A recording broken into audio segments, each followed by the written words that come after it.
Assalamualaikum warahmatullahi wabarakatuh. Waalaikumsalam warahmatullahi wabarakatuh. Bismillahirrahmanirrahim. Alhamdulillahi rabbil alamin. Wassalatu wassalamu ala ashrafil anbiya'i wal mursalin, Sayyidina wa maulana Muhammadin wa ala alihi wa ashabihil mujahidin at-tahirin, amma ba'du. Saudara-saudara kaum muslimin rahimakumullah,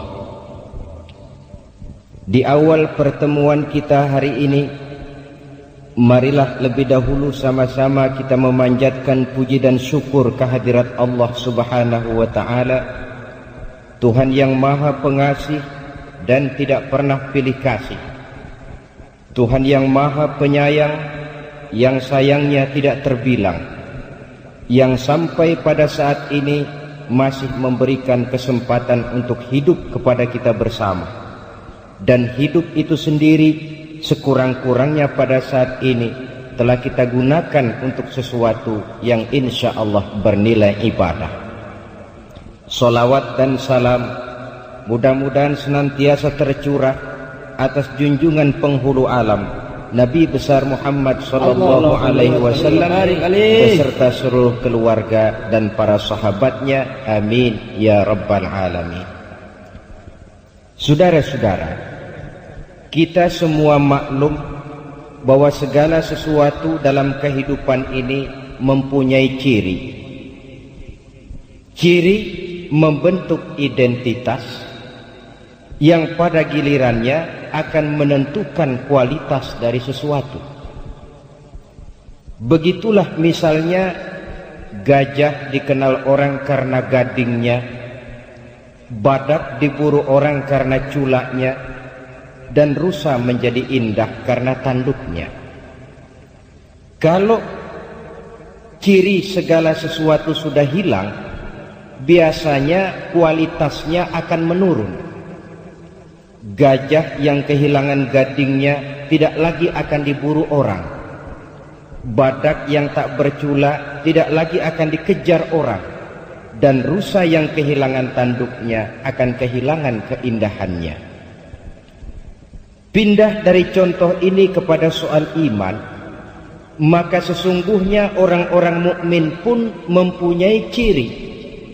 Yang ciri ini akan membentuk kualitas kita sebagai seorang mukmin. Apabila ciri ini ada, maka nilai iman kita adalah nilai yang berkualitas. Karena itu pada pertemuan kita kali ini yang akan kita jadikan pokok pembicaraan, apa sih sebenarnya ciri-ciri orang mukmin itu? Berangkat dari surah Al-Anfal ayat 2 dan 3, Allah subhanahu wa ta'ala menjelaskan, A'udzu billahi minasyaitonir rajim. Innamal mu'minun, sesungguhnya yang benar-benar dinamakan orang beriman itu ialah. Saudara lihat, ayat ini diawali dengan kalimat innama, yang dalam kaidah bahasa Arab dia dinamakan huruf taukid untuk memperkuat maksud dari suatu pembicaraan. Innamal mu'minun, sesungguhnya yang benar-benar dinamakan orang mukmin itu ialah yang di dalam dirinya terkumpul 5 ciri sebagai yang dijelaskan dalam kalimat berikutnya. Marilah kita perhatikan ciri ini satu demi satu dengan harapan mudah-mudahan keseluruhannya terdapat dalam diri kita masing-masing. Amin ya rabbal alamin. Ciri yang pertama, saudara, orang mukmin itu idza dzukirallahu wajilat qulubuhum. Manakala disebut nama Allah bergetar hatinya. Nama Allah sanggup menggugah jiwa dan perasaannya. Nah, masalahnya bagaimana ini bisa terjadi? Kita tahu dalam hidup ini Allah cuma memberikan satu hati kepada kita. Dalam hati yang satu itu ada sejuta rasa.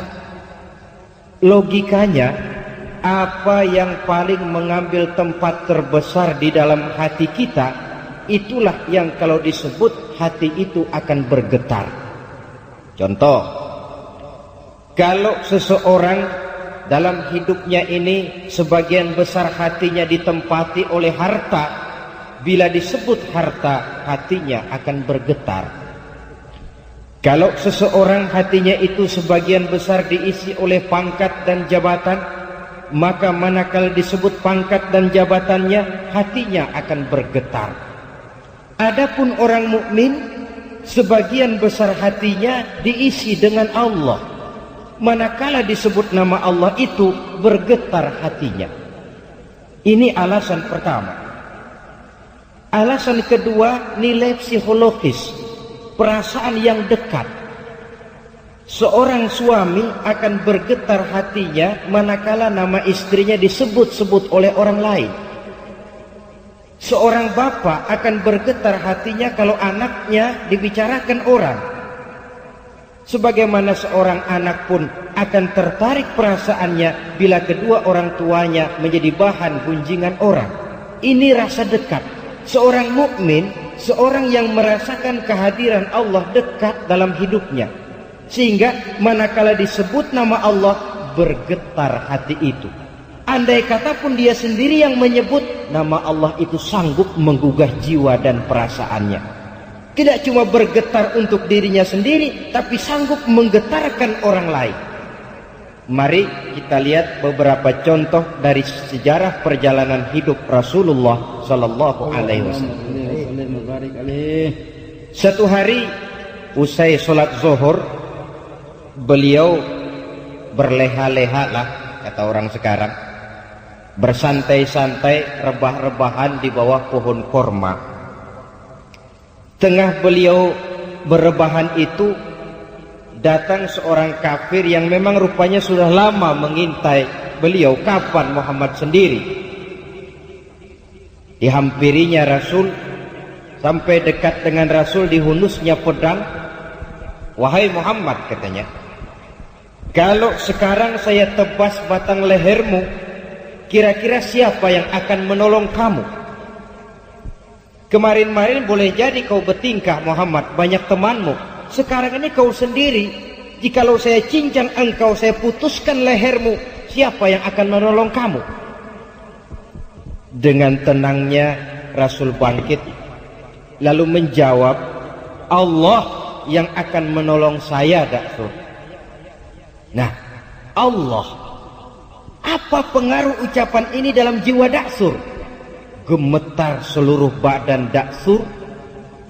Keringat dingin bercucuran dari sekujur tubuhnya, sampai pedang yang dipegangnya jatuh ke tanah tanpa terasa. Pedang itu diambil oleh Rasul, kemudian dibalikkan ke arah Daksur. Nah, Daksur, kalau sekarang saya yang tebas batang lehermu, siapa yang akan menolong kamu? Masih dengan gemetar Daksur menjawab, tidak ada yang akan menolong saya ya Rasul, kecuali kalau engkau mau memaafkan saya. Dengan senyum Rasul kembalikan pedang itu. Nah, bawalah pedangmu balik. Saudara, dua hal yang kita ambil dari riwayat macam ini. Pertama, ketinggian akhlak Rasul yang begitu mudah memaafkan orang yang nyata-nyata mau merampas jiwanya. Yang kedua, kalimat Allah membuat Daksur gemetar. Jadi kata-kata Allah ini kalau diucapkan oleh orang yang jiwanya bersih, oleh orang yang batinnya hening, dia sanggup melahirkan dampak yang luar biasa bagi orang lain. Sehingga ciri daripada seorang mukmin tidak lain, yang pertama, kalau disebut nama Allah bergetar hatinya. Tidak cuma sekedar ungkapan lidah, tetapi berakar dalam hati, mempengaruhi dan memberikan stres kepada seluruh anggota badan. Satu contoh lain. Ada seorang anak muda bernama Malik bin Dinar. Barangkali kalau bahasa sekarang, Malik bin Dinar ini masuk golongan jet set. Sesuai dengan namanya, Malik itu raja, dinar itu uang. Malik bin Dinar kalau terjemahan kasar, raja bin uang. Dia memang kelompok kerjanya pesta. Satu malam tengah dia mengadakan pesta di rumahnya, ya tentu dilengkapi dengan minuman keras zaman itu. Datanglah ke rumahnya seorang tua rentak dengan pakaian compang-camping. Sampai di pintu gerbang masuk, wah sudah dicegat oleh tukang kepruk. Ada apa Pak? Ndak, mau tanya saja, kata orang tua tadi. Yang punya rumah ini siapa? Oh, majikan saya, bos saya. Malik bin Dinar. Malik bin Dinar? Iya. Bosmu si Malik bin Dinar itu hamba apa orang merdeka? Oh, dia orang merdeka. Dia bukan hamba. Betul, kata orang tua tadi. Sampaikan salam saya kepada bosmu Malik bin Dinar. Dia memang bukan hamba, dia orang merdeka. Kalau dia hamba tidak cuma begini kerjanya. Kalau dia hamba tidak cuma untuk pesta dia hidup. Seorang hamba adalah seorang yang juga sujud kepada penciptanya. Seorang hamba juga seorang yang sadar dari mana dia datang, di mana dia sekarang, dan kemana dia akan datang nanti. Hambamu ini memang orang merdeka, dilarang dia tidak terlarang, dicegah dia tidak tercegah, dia perturutkan kemauan nafsunya dalam hidup. Oh, dia memang benar-benar orang merdeka, kasih tahu dia. Saudara, orang tua compang-camping ini pun lalu pergi, tidak ketahuan lagi kemana arahnya dia pergi. Disampaikanlah ucapan ini oleh si penjaga tadi kepada Malik bin Dinar. Terperangah dia mendengar. Ini ucapan orang tua sederhana, tapi kok nyangkut di hati. Kalau kau hamba bukan begini kerjamu. Kau orang merdeka. Merdeka dari aturan Allah, merdeka dari agama. Kau mengatur hidupmu menurut seleramu. Kau memang orang merdeka. Dia renungi ucapan orang tua tadi. Malam dia tidur, mimpi. Mimpinya enggak kepalang tanggung lagi. Mimpi kiamat datang. Lalu dia naik pengadilan di padang mahsyar. Setelah diadili jatuh vonis karena memang dosanya banyak, dia mesti masuk neraka. Sudah dipegang oleh malaikat Malik mau dilemparkan ke neraka, hampir dilempar, dia bangun dari tidurnya. Astagfirullah, katanya. Untung cuma mimpi. Kalau benar-benar bagaimana? Dia periksa seluruh tubuhnya, anggota badannya. Apa yang dia lihat? Kulit badannya terkelupas. Gemetar dia. Cuma mimpi mau dilempar ke neraka, kulit badan terkupas karena panas.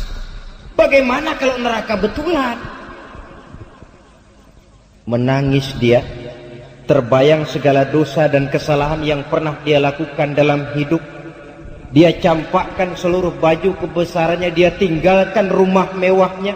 Sejak saat itu dia mengembara sampai akhirnya dia menjadi seorang ulama sufi yang terkenal, Malik bin Dinar. Tetapi yang konon menurut riwayat, hampir seumur hidup beliau tidak pernah senyum. Orang pun tanya, Imam, kenapa anda ini tidak pernah senyum kami lihat? Dia jawab, bagaimana saya mau senyum? Kalau mimpi masukkan ke neraka saja kulit terkelupas, baru mimpi bagaimana benerannya? Dia rasakan, dia resapi itu dalam hidupnya. Sehingga manakala dia membaca ayat-ayat Allah, manakala dia menyebut Allah, gemetar hatinya. Tidak jarang dalam sholat sunnah dia jatuh pingsan. Begitu dia menghayati kalimat Allah dalam hidupnya. Ini contoh dari perjalanan hidup Malik bin Dinar. Jadi esensi dari ciri yang pertama ini tidak lain, merasakan kehadiran Allah dekat dalam hidup.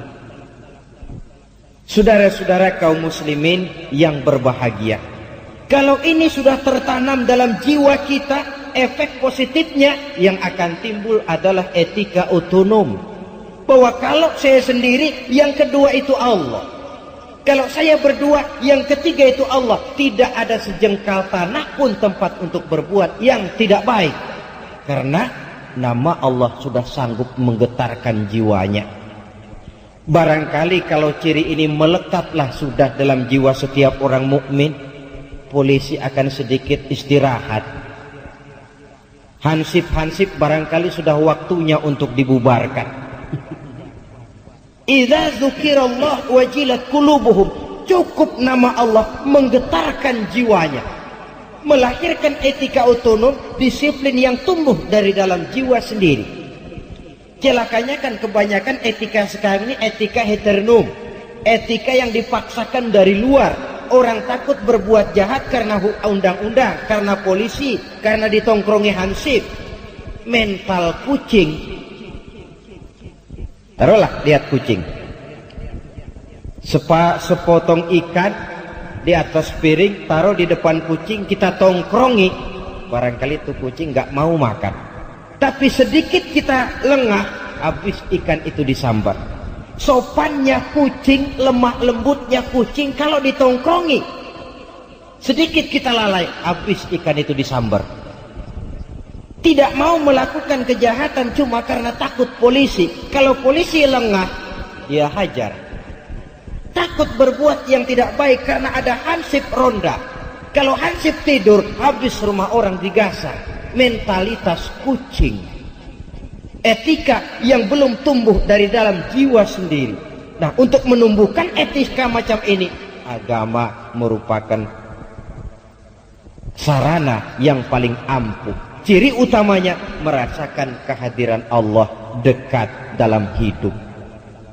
Nah, baiklah ya, ini ciri yang pertama. Tinggal kita introspeksi. Saya ini kalau saya sendiri menyebut nama Allah, bagaimana pengaruhnya dalam hidup saya? Bagaimana pengaruhnya dalam jiwa dan hati saya? Kalau saya dengar orang lain menyebut Allah itu, bagaimana pengaruhnya dalam jiwa saya? Adakah itu atau tidak? Saudara, satu. Yang kedua, ciri orang mukmin itu, wa idza tuliyat alaihim ayatuhu zadathum imana. Apabila dibacakan ayat-ayat Allah, bertambah imannya. Ini ciri yang kedua. Orang mukmin kalau dibacakan ayat Allah, imannya tambah. Lalu saudara bertanya, Pak, apa iman itu bisa tambah? Dan kalau dia bisa tambah, tentu dia bisa kurang. Memang.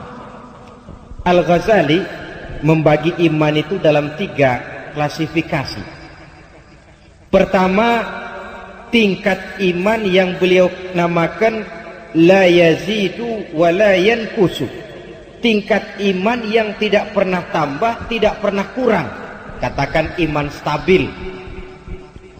Tambah tidak, kurang pun tidak. Iman siapa ini? Ini imannya malaikat, kata Al-Ghazali. Malaikat itu dari dulu, istilah saya dari tahun 1. Imannya ya gitu-gitu saja, tambah tidak, kurang pun tidak. Kenapa iman malaikat tidak pernah tambah? Sebab amalan malaikat itu monoton. Malaikat makhluk yang tanpa alternatif. Ada malaikat yang sejak diciptakan diperintahkan sujud, ya sujud saja sampai sekarang tidak bangun-bangun.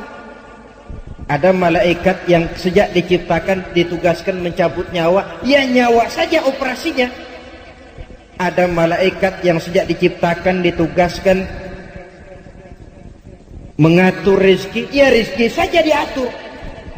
Amalannya monoton. Ya kalau kita kan amalan kita banyak. Saat ini dengar ceramah, datang malam kita tahajud, siang kita bisa baca Quran, ada rezeki sedekah. Amalan kita banyak. Malaikat amalannya cuma satu macam. Tapi sebaliknya, iman malaikat pun tidak pernah kurang. Buktinya, malaikat tidak diberikan nafsu. Kecenderungan berbuat yang melanggar aturan Allah tidak ada sama sekali. Kan nggak pernah ada berita ada malaikat nyabet radio. Tidak ada perbuatan negatif yang dilakukannya. Jadi wajar kalau imannya lalu stabil. hampir tidak ada tantangan dalam hidup malaikat itu. Kalau bahasa kasar, kehidupan malaikat bukan kehidupan perjuangan. Dia makhluk yang secara instinktif diciptakan untuk taat kepada komando Allah tanpa secuil pun keinginan untuk membangkang. Makhluk tanpa alternatif. Yang kedua, kata Al-Ghazali, imanun yazidu wala yanqusu. Tingkat iman yang tambah terus dan tidak pernah kurang. Nah, ini imannya para anbiya wal mursalin, para nabi, para rasul, imannya tambah terus tidak pernah kurang. Iman plus. Coba lihat, dalam sejarah tidak ada seorang rasul pun yang dianak emaskan. Semuanya berjuang, kadang-kadang terusir dari kampung halamannya, difitnah, dicaci maki, dilontari kotoran unta, diancam akan dibunuh. Tapi sekali kaki melangkah ke depan, pantang surut ke belakang. Tidak ada kita baca sejarah rasul karena perjuangannya terlalu berat lalu minta pensiun, minta berhenti sajalah, Tuhan tidak kuat jadi nabi. Tidak ada. Makin berat perjuangan itu, makin mantap langkahnya. Iman para nabi dan iman para rasul. Yang ketiga, kata Al-Ghazali, imanun yazidu wa yanqusu. Tingkat iman yang bisa bertambah pun juga bisa berkurang. Inilah iman kita pada umumnya. Kadangkala grafik iman itu mengalami plus. Rajinlah kita sujud, rajinlah kita datang ke majelis taklim, sadarlah hati, banyak kita membaca Quran. Tempo-tempo iman itu mengalami pasang surut, maka kita pun jatuh ke lembah kehinaan. Nah, adapun orang mukmin cirinya kalau dibacakan ayat Allah imannya tambah. Nah, caranya bagaimana? Terlebih dahulu mari kita bicarakan apa sebenarnya ayat Allah itu. Ayat secara etimologi artinya tanda. Ayat Allah artinya tanda-tanda kekuasaan Allah. Sayyid Muhammad Rashid Ridha membagi ayat Allah itu menjadi dua bagian. Ada ayat yang tercipta oleh Allah dan ini dinamakan alam. Ada ayat yang tercipta oleh Allah, ini dinamakan alam. Dan ada ayat yang terucap oleh Allah dan ini dinamakan wahyu.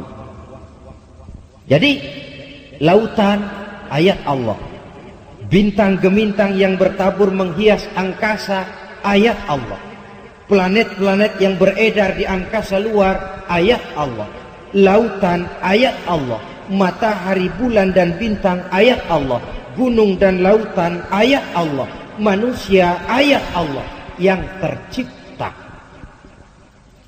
Quran ayat Allah, Injil yang diturunkan kepada Isa ayat Allah, Taurat yang diturunkan kepada Musa ayat Allah, Zabur yang diturunkan kepada Daud ayat Allah yang terucap oleh Allah.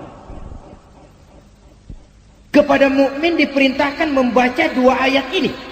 Baik ayat yang tercipta maupun ayat yang terucap harus dipelajari. Pelajari angkasa luar karena itu ayat Allah. Membaca ayat Allah di angkasa luar lewat ilmu astronomi. Hasil pengkajian angkasa luar akan membawa orang kepada ucapan Rabbana ma khalaqta hadza batila. Wahai Allah, tidak engkau ciptakan semua ini sia-sia. Pengkajiannya terhadap angkasa luar makin menambah keimanannya. Dan nilai ilmiahnya memperkuat keimanannya. Jangan macam seorang astronot dari negeri Soviet, ya maklumlah Soviet namanya. Apa dia bilang? Bertahun-tahun saya meneropong angkasa luar, nggak pernah ketemu yang namanya Tuhan. Ya pantas kalau memang motifnya sudah begitu. Mukmin tidak. Lautan ayat Allah. Baca, kaji, pelajari lautan itu. lewat disiplin ilmu yang disebut ilmu oceanografi. Apa manfaat dari lautan itu? Hasilnya minyak bumi kah, mutiara kah, ikannya kah? Hasil mengkaji laut, zadathum imana, tambah imannya. Dia baca bumi sebagai ayat Allah ini lewat ilmu geografi, mempelajari struktur susunan kulit bumi, kenapa bisa terjadi gempa, kenapa bisa timbul erosi, kekayaan apa yang ada di perut bumi. Hasil pengkajiannya zadathum imana, akan bertambah iman. Kalau kemarilah pola kita berpikir, bukan cuma di pondok pesantren kita bisa memperkuat iman. Masuk IPB bisa mendalami iman, masuk ITB bisa memperkuat iman, di fakultas kedokteran mempelajari anatomi tubuh manusia sanggup memperkuat iman. Mempelajari ayat Allah yang tercipta oleh Allah. Ini ayat pertama, ayat yang tercipta oleh Allah. Lalu ayat yang kedua, ayat yang terucap oleh Allah, dan ini dinamakan wahyu. Bagaimana caranya kalau wahyu Allah dibaca iman tambah? Saudara, kita saja yang umumnya tidak mengerti arti Al-Quran, kalau dia dibacakan dengan khusyuk bisa mendatangkan daya tarik tersendiri. Apalagi kalau kita mengerti apa yang dibacanya. Sehingga pada saat Quran dibacakan orang, konsentrasi pikiran ini tidak hanya tertuju kepada kemerduan suara si pembaca, tetapi sudah beralih kepada apa isi yang dibacanya itu. Dia dengar orang baca misalnya, alam taro kaifa fa'ala rabbuka bi ashabil fil alam yaj'al kaidahum fi tadlil wa arsala alaihim tayran ababil. Tergambar oleh dia peristiwa sejarah bagaimana ketika Abrahat mau menghancurkan Ka'bah dengan tentara gajahnya, Allah utus burung ababil, tentara gajah yang begitu luar biasa, hancur berantakan oleh kekuatan ababil yang diturunkan Allah. Allahu Akbar. Lalu membaca ayat ini, maha benar Allah, tambah imannya. Jadi tidak cuma sekedar terfokus kepada kemerduan suara si pembaca, tetapi kepada isi yang dibacanya. So kalau hanya terfokus kepada kemerduan suara si pembaca, boleh jadi yang dibaca ayat yang mengancam neraka, tapi si pendengar malah toyib, toyib, Allah, toyib. Itu kalau sudah pemikiran hanya terpusat kepada kemerduan suara si pembaca. Untuk menambah kekuatan iman, tidak hanya itu, tetapi juga memahami apa yang dibaca dari ayat-ayat Allah. Ideal memang, kadang-kadang di satu pihak kita sangat pandai membaca Allah yang terucap, wahyu. Tapi di lain pihak kita gagal membaca ayat Allah yang tercipta berupa alam ini. Sehingga boleh jadi minyak kita di laut disedot orang lain, boleh jadi ikan kita di laut digarap orang lain. Nah, sementara itu di lain pihak ada orang-orang yang sangat pandai mengkaji ayat Allah yang tercipta, tapi buta terhadap ayat Allah yang terucap. Doktor dia di bidang ilmu bumi, doktor dia di bidang ilmu alam, tapi buta terhadap Al-Quran umpamanya. Ketimpangan-ketimpangan semacam ini setidaknya merupakan bahan pemikiran kita untuk menciptakan keseimbangan minimal untuk generasi mendatang. Supaya apa? Supaya pandailah kita membaca ayat Allah, baik yang tercipta dalam bentuk alam ini maupun yang terucap dalam bentuk wahyu. Kalau kedua ayat ini sudah pandai kita baca, maka insya Allah manakala dibacakan ayat-ayat Allah bertambah iman. Sekali lagi, baik ayat yang tercipta oleh Allah maupun ayat yang terucap oleh Allah. Inilah ciri orang mukmin yang kedua. Yang ketiga, saudara-saudara, ciri orang mukmin itu wa ala rabbihim yatawakkalun. mereka hanya berserah diri kepada Allah. Mereka hanya bertawakal kepada Allah. Dengan semakin majunya perkembangan ilmu dan teknologi telah mengantarkan masyarakat dunia ini kepada satu affluent society, satu masyarakat serba ada. Orang sudah menerapkan pola hidup yang mereka namakan knob life, hidup tekan knob. Kayaknya kebahagiaan itu sudah hampir dijangkau oleh manusia. Tapi seiring dengan itu kita pun melihat ekses. Sulitnya lapangan kerja, persaingan hidup yang makin tajam, kejenuhan akibat fasilitas hidup serba ada, yang diiringi oleh kebingungan untuk apa semua itu, sehingga melahirkan pola hidup yang aneh-aneh. Nampaknya manusia memang perlu kepada satu sandaran vertikal. Dan sandaran vertikal itu dengan kacamata Quran tidak lain adalah Allah Subhanahu wa ta'ala. Istilah saya, kalau saudara dalam hidup ini perlu backing, carilah backing yang serba maha. Taruhlah saudara punya backing apa? Kolonel, dia pensiun, habis sudah. Jenderal, dia pensiun, selesai sudah. Adapun yang serba maha ini, dia maha gagah, dia maha tahu, dia maha bijaksana, dia maha kaya. Itu yang sewajarnya kita jadikan backing dalam kehidupan ini. Kita yakin Allah maha mengatur segala sesuatu. Kenapa lalu kita tidak bertawakal kepadanya? Tetapi yang perlu saya garis bawahi, tawakal ini bukan upaya nomor satu.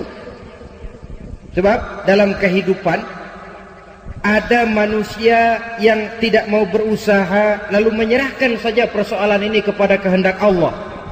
Ini yang disebut Jabariyah barangkali, fatalism, predestination. Orang yang sudah nyerah sebelum perang tentu tidak bijaksana. Peranglah dulu, perkara nanti kalah itu nanti. Tapi bahwa perlawanan harus ada, itu mesti. Sebaliknya di pihak lain ada orang yang sangat mengandalkan kepada usaha. Dia percaya betul kalau dia begini dia akan begitu. Tidak ada keterikatan kepada Tuhan, kepada Allah. Yang disebut Qadariyah, free will, free act. Bahwa manusia diciptakan merdeka, bahwa manusia menentukan perbuatannya sendiri. Kita jembatani saja kedua pendapat ini. Di satu pihak memang benar segala sesuatu sudah ditentukan Allah, tetapi di lain pihak ketentuan Allah itu tidak diberitahu kepada kita. Karena tidak diberitahu itulah kita berusaha sebagai manusia yang terikat kepada sunnatullah. Sunnatullah itu kalau kata orang sekarang hukum alam, natural of law, hukum kausal. Kalau tidak makan ya lapar. Perkara ada orang tidak makan tapi kenyang, itu di luar yang seharusnya. Natural of law, hukum sebab akibat. Kalau begini mesti begitu. Sebagai makhluk yang terikat oleh sunnatullah, apapun yang mau kita lakukan harus kita ikuti jalur sunnatullah ini. Bahwa kalau ini yang kita kerjakan, ini yang akan timbul. Tetapi oleh karena bingkai iman kita mengajarkan sepanjang yang kau bisa lakukan cuma sekedar berusaha dan berusaha, hasil usahamu itu sepenuhnya di tangan yang serba maha. Disinilah perlunya tawakal. Jadi kalau boleh saya berikan nomor urut, yang pertama seorang mukmin itu harus berusaha dan berikhtiar untuk mencapai sesuatu. Yang kedua dia harus berdoa, dan yang ketiga barulah dia bertawakal. Saya kepingin jadi dokter, tentu saya harus berusaha. Usahanya apa? Ya saya kuliah. Kuliah itu dinamakan usaha. Lalu kuliahnya di mana? Fakultas kedokteran. Nah, fakultas kedokteran itu namanya ikhtiar. Kalau saudara mau jadi dokter tapi kuliah di fakultas ekonomi, itu usaha tapi tidak ikhtiar.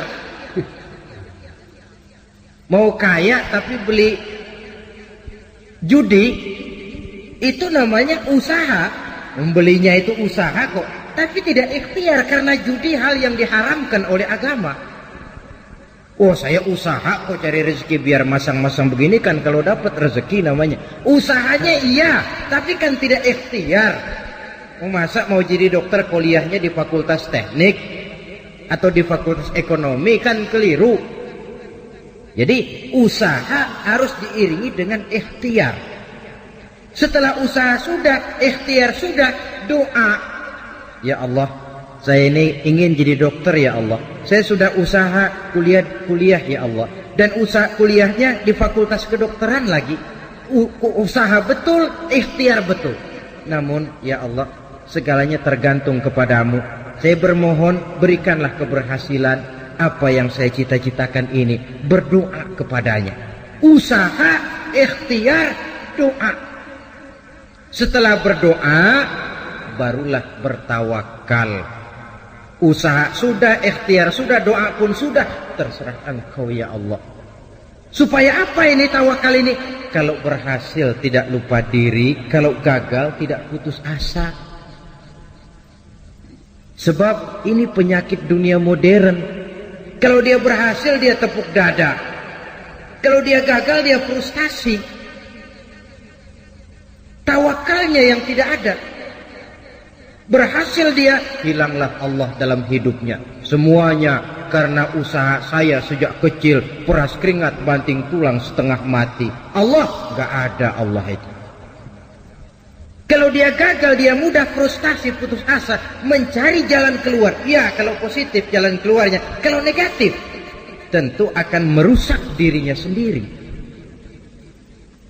Saudara-saudara, ada orang yang hanya berdoa saja, usahanya pun berhasil. Ada. Tapi kan bukan macam kita orangnya. Jangan lupa, semua doa Allah dengar, semua permohonan Allah kabulkan.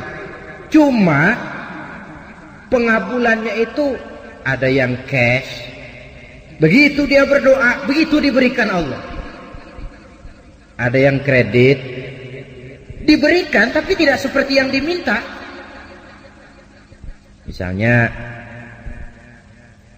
kita ini kan kalau minta rezeki kepada Allah, belum pernah saya dengar ada orang berdoa, ya Allah berikanlah saya rezeki dikit aja ya Allah. Belum pernah. Kalau sudah minta rezeki mesti ya Allah berikan saya rezeki yang banyak. Tapi kadang-kadang sudah pegel kita nungguin tuh rezeki nggak mau datang juga. Kalaupun datang, aduh pegel nungguinnya nggak penuh-penuh. Ini kredit namanya. Diberikan tapi tidak seperti yang diminta. Atau ditunda, ada yang ditunda. Berdoa dia, diberikan tapi tidak saat diminta itu, tidak bulan itu, tidak tahun itu, mungkin bulan depan, tahun depan. Kenapa begitu?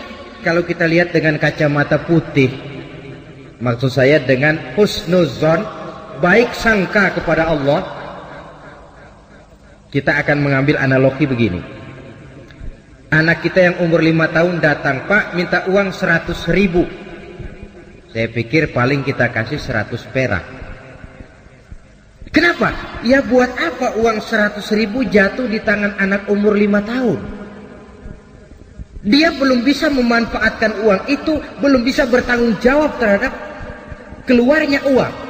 Makin dewasa dia, makin besar pemberian kita. Begitulah kita dalam pandangan Allah. Minta rezeki banyak yang datang dikit. Barangkali kitanya sih di depan Allah masih anak-anak. Bukan biologis kita. Umur mungkin 3, 4, 50 tahun. Barangkali jiwa kita, barangkali nilai ibadah kita, barangkali Allah Maha tahu. Potongan lo kalau dikasih rezeki banyak, lo ngelihat masjid nggak mampir. Begini aja rezeki lo segini. Jadi rajin ke masjid. potongan lo kalau punya duit banyak malas ngaji, segini aja jadi rajin ngaji. Sekali lagi ini kalau kita lihat dengan kacamata putih. Dan memang seharusnya dengan kacamata itu kita melihat realita kehidupan, supaya kita tidak sesak jiwa, tidak sempit pandangan, tidak picik dalam menilai sesuatu, lapang dada, baik sangka kepada Allah. Berhasil tidak lupa diri, gagal pun tidak putus asa. Sedikit yang datang kita bersyukur dan cukup, banyak yang datang kita pun tidak lupa daratan. Kalau nafsulah yang diperturutkan, kapan sih orang ini mau syukur? Saya sering kasih contoh, mulanya dia mengeluh, ditanya orang, kenapa kau tidak ibadah? Ya bagaimana saya mau ibadah pak, orang tinggal di Jakarta saja ngontrak. Aduh kalau punya rumah sendiri, tenang dah saya ibadah, sip dah. Baik, diberikanlah dia rezeki, bisa beli rumah sendiri walaupun kecil-kecilan. Sudah punya rumah sendiri, apa katanya? Iya, rumah sih sudah punya rumah sendiri, cuman kecil pak, kalau hujan bocor, aduh gimana mau ibadah. Kalau punya rumah yang permanen, enak dah saya ibadah. Diberikan juga rezeki, bisa bikin rumah permanen. Aduh, rumah memang sudah permanen, cuma isinya belum seperti rumah tetangga pak. Aduh kalau punya kulkas, punya video kaset, punya tape deck, punya, aduh tenang saya ibadah. Diberikan juga rezeki, bisa beli peralatan rumah tangga yang memadai. Peralatan sudah cukup pak, aduh cuma kendaraan belum punya. Kalau sudah punya kendaraan mau berangkat ke masjid kan enak pak, tenang saya ibadah. Nanti dah kalau ada kendaraan saya mau ibadah. Janji terus. Barangkali malaikat dengar dari jauh, janji nih ya. Janji saja misalnya. Itulah nafsu itu. Kapan mau bersyukur? Sehingga benar kalau Rasul mengatakan orang yang bahagia dalam materi dia lihat ke bawah, orang yang celaka dalam materi dia lihat ke atas, dalam agama dia lihat ke bawah. Kalau dalam materi kita melihat ke bawah, lapang dada akan timbul, sikap mensyukuri nikmat akan ada. Seorang teman berkata, kalau engkau hatimu keras dan sulit untuk bersyukur, sering-seringlah main ke kuburan atau ke rumah sakit katanya. Kau diri saja di depan itu emergency room, ruang darurat gawat, yang tiap menit datang orang keluar dari ambulan, yang kakinya terpisah, yang tangannya putus, yang kepalanya pecah. Kalau sudah melihat begitu nggak mau syukur juga, memang batu tuh hatinya. Atau sering-seringlah main ke kuburan, hayati yang kau lihat. Engkau 2 tahun yang lalu masih ada bersama saya, engkau masih ngobrol sama saya, sekarang tinggal tulang belulang di sini. Kemana wujudmu? Engkau sekarang, saya akan menyusul. Dari situ tertanam kesadaran, sehingga seorang sufi, Sufyan Tsauri namanya, dia pernah membuat lubang kubur di sebelah kamar tidurnya, lengkap dengan liang lahatnya. Kalau dia malas ibadah, dia turun ke lubang kubur yang dia buat itu, dia berbaring di situ seperti orang mau dikubur saja. Dia nasihati dirinya, nah lo nanti begini, sekarang baru coba-coba masih bisa bangun, masih bisa sholat, ayo bangun sholat. Kalau benar-benar sudah begini ditutup dengan dinding ari, tidak ada lagi kesempatanmu berbuat baik. Dia nasihati dirinya sendiri. Sebab maaflah saudara, memang paling sulit sih menasihati diri sendiri, paling sulit. Orang lain yang saya lakukan macam ini, saudara bisa mendengar, tapi nasihat yang paling mantap sesungguhnya kalau nasihat itu datang dari jiwa kita sendiri. Dan dalam hidup ini kan nasihat tidak cuma yang terucap orang, yang kita lihat bisa jadi nasihat. Pertumbuhan biologis kita jadi nasihat. Kau lihat ubanmu sudah bertabur, kau lihat kulitmu mulai mengendur, kau tahu kau cuma sanggup makan bubur, kau tahu matamu sudah kabur, kau sadar sudah dekat ke lubang kubur. atau nasihat yang timbul dari dalam jiwa, dari dalam hati-hati ini membisik. Hidup tidak pernah berjalan ke belakang, Bu. Mundur, hancur, berhenti diinjak orang. Tidak ada kata berhenti dalam hidup ini. Sekali maju melangkahlah terus. Saudara hadirin yang saya hormati, kita kembali kepada masalah pokok kita, bertawakal menyerahkan hasil usaha kepada Allah. Ingat ya, hasil usaha, bukan usahanya. Kalau usahanya kita yang kerjakan, hasilnya serahkanlah kepada Allah.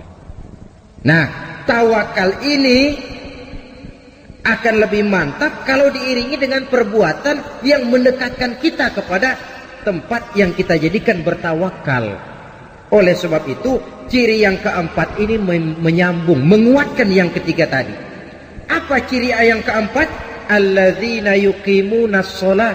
Orang-orang mukmin itu ialah mereka yang mendirikan sholat. Tawakal kepada Allah tidak cuma dalam bentuk ucapan. Udah, serahin aja deh sama Tuhan, ntar juga beres. Iya, tapi kalau nggak sholat, penyerahan itu kok rasanya, istilah Jawa, kurang marem gitu. Nggak marem, nggak mantap.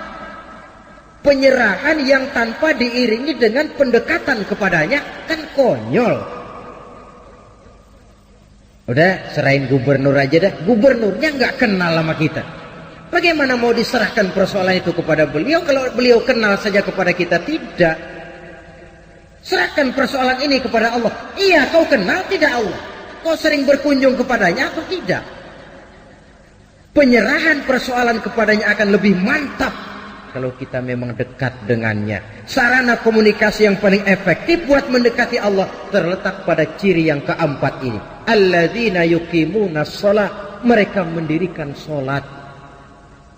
Saudara-saudara, jadi proses kita bertawakal ini diimbangi dengan pendekatan yang real kepadanya melalui jalur yang disebut sholat. Di sana penyerahan ini menemukan bentuk yang paling pasrah. Kalau tidak, kita sih bisa saja berkata, saudara-saudara jangan takut, Allah bersama kita. Tapi kalau tidak sholat itu cuma mulut, hatinya mungkin perang. Apa iya Tuhan bersama gue sembahyang aja kagak.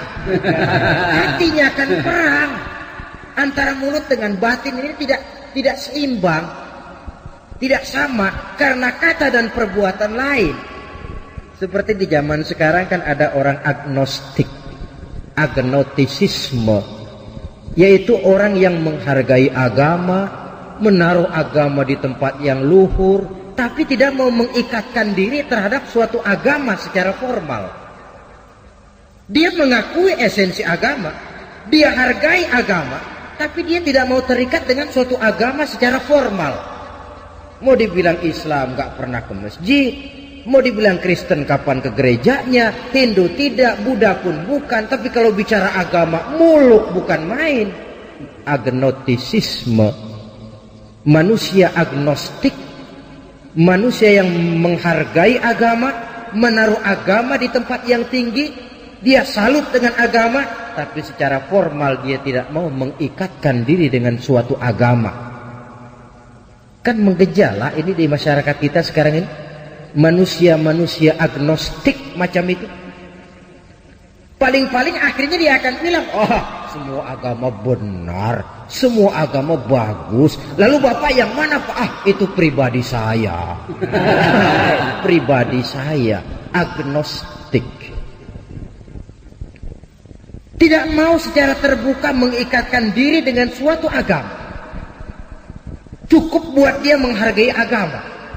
Nah, coba kalau penyakit ini berkembang, yang akan jadi korban anak cucu kita, generasi yang akan datang, lebih gampang lagi sikap beragamanya.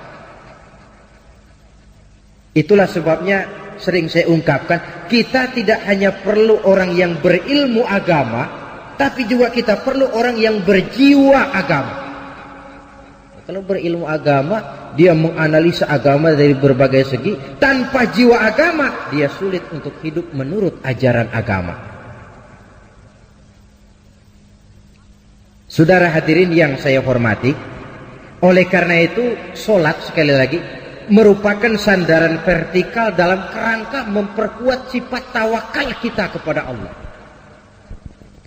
Kita bisa saja berkata, ini karena sudah pakai bibit unggul, lalu pupuk ureanya bagus, kita berharap panen besar tahun depan. Boleh, harus begitu. Optimisme dalam hidup memang perlu. Tapi kalau tidak ada tawakalnya, tidak ada upaya pendekatan kepada Allah, dia merasa semuanya memang sudah diperhitungkan secara matang, medan sudah dikuasai, situasi dan kondisi sudah menunjang. Apa yang terjadi? Lacur, wereng, ngamuk. Yang diharapkan panen besar gagal total, berantakan. Kalau orang punya tawakal, dia akan mawas diri. Inilah manusia. Dia cuma berupaya, Allah menentukan. Ada hikmahnya buat kita. Mungkin selama ini kita melupakan dia, mungkin kita jauh dari dia, mungkin ini teguran buat kita. Tapi kalau dia tidak punya sifat tawakal ini, pertama frustasi, yang kedua, dan ini yang paling jelek, tapi ini memang penyakit umum, mencari kambing hitam. Ini kan penyakit umum, kurangnya sifat jantan, mencari kambing hitam, menyalahkan sana, menyalahkan sini, yang tentu yang disalahkan menangkis diri, mendebat dan membantah. Akhirnya yang akan timbul bukan jalan keluar yang baik, tapi jalan keluar yang akan merupakan persoalan baru yang lebih pelik lagi. Salat untuk bertawakal kepada Allah. Selain daripada bahwa salat yang dikerjakan dengan betul, sejak syarat rukunnya sampai khusyuk dan khuduknya, punya dampak yang positif, yaitu mencegah manusia dari perbuatan yang keji dan munkar. Baiklah ya, ini sifat yang keempat yang kelihatannya berkaitan dengan sifat yang ketiga tadi.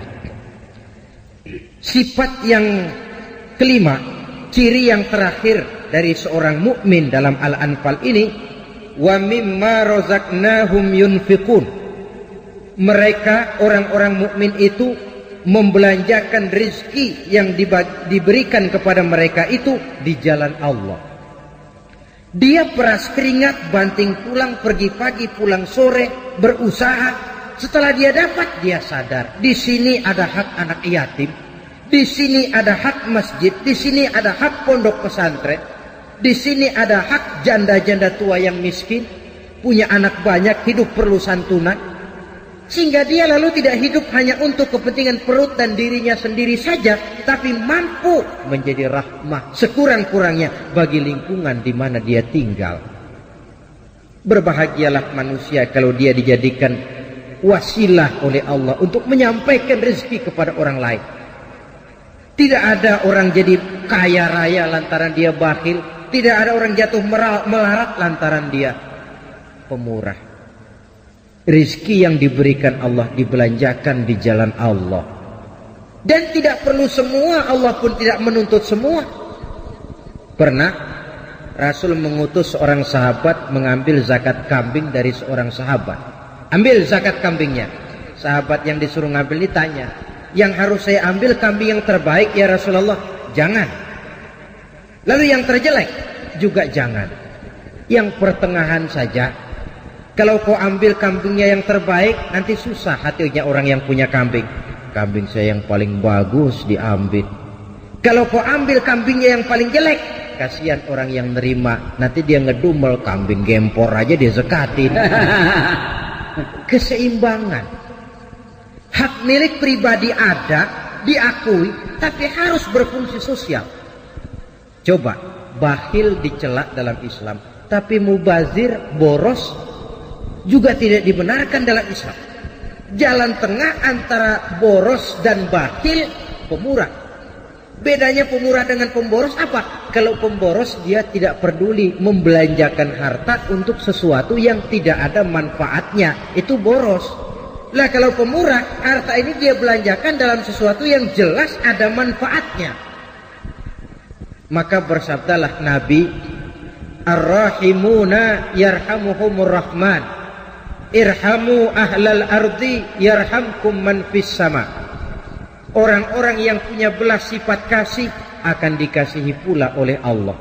Sebab itu sayangi apa yang ada di permukaan bumi, nanti yang di langit akan sayang pula kepadamu. Akan berlimpah kasih sayang dan rahmat Allah kepada kehidupan. Alangkah nikmatnya kalau yang kaya sayang kepada yang miskin lalu menolongnya, yang alim sayang kepada yang awam lalu membimbingnya, yang berkuasa dan kuat sayang kepada rakyat yang lemah lalu melindunginya. Akan turun rahmat Allah, akan tercipta kehidupan yang tenang, damai dan tentram. Sebaliknya, kalau yang kaya memakan yang miskin, yang alim membodoh-bodohi orang yang memang sudah bodoh, yang kuat dan kuasa malah menekan kepada yang lemah, hidup ini akan jadi bencana. Yang timbul bukan lagi kebun dunia yang indah permai, tapi barangkali neraka dunia yang membuat kita tidak kerasan menjalani hidup ini. Saudara-saudara, agaknya inilah pembicaraan kita pada pertemuan kali ini. Saya ingin mengakhiri uraian ini dengan satu cuplikan peristiwa kecil. Al-Hasan pernah bertanya kepada seorang laki-laki, "Amu'minun anta?" Apakah kamu orang mukmin? Orang ini menjawab, kalau yang dimaksud dengan mukmin itu beriman kepada Allah, malaikat, kitab, rasul dan selanjutnya, ya saya mukmin. Tapi kalau yang dimaksud mukmin seperti yang dikatakan Allah dalam ayat Anfal ayat 23 yang kita bicarakan ini, saya enggak tahu saya termasuk mukmin apa enggak, katanya. Ini jawaban orang itu dan ini jawaban kita barangkali. Kalau soal iman kepada Allah, malaikat, kita pokoknya kepada rukun iman yang 6, ya kita mukmin. Tapi kalau sudah bicara Anfal ayat 2 dan 3, apakah kita mukmin? Secara jujur, marilah kita mencoba menjawabnya. Yang pada akhirnya jawaban itu akan kita terjemahkan dalam perbuatan kita untuk menyesuaikan antara ciri dengan keadaan kita. Semoga menjadilah kita orang mukmin sebenarnya seperti yang dikehendaki Allah dalam Al-Anfal ayat 2 dan 3. Amin ya rabbal alamin. Nah, saudara, sekianlah jumpa kita kali ini. Walaupun yang saya sampaikan singkat, mudah-mudahan ada manfaatnya. Terima kasih banyak atas segala perhatian. Mohon maaf atas segala kekurangan. Usikum wa nafsi bitaqwallah. Aqulu qawli hadza fa astaghfirullahal azim li wa lakum. Wassalamu alaikum warahmatullahi wabarakatuh. Waalaikumsalam warahmatullahi wabarakatuh.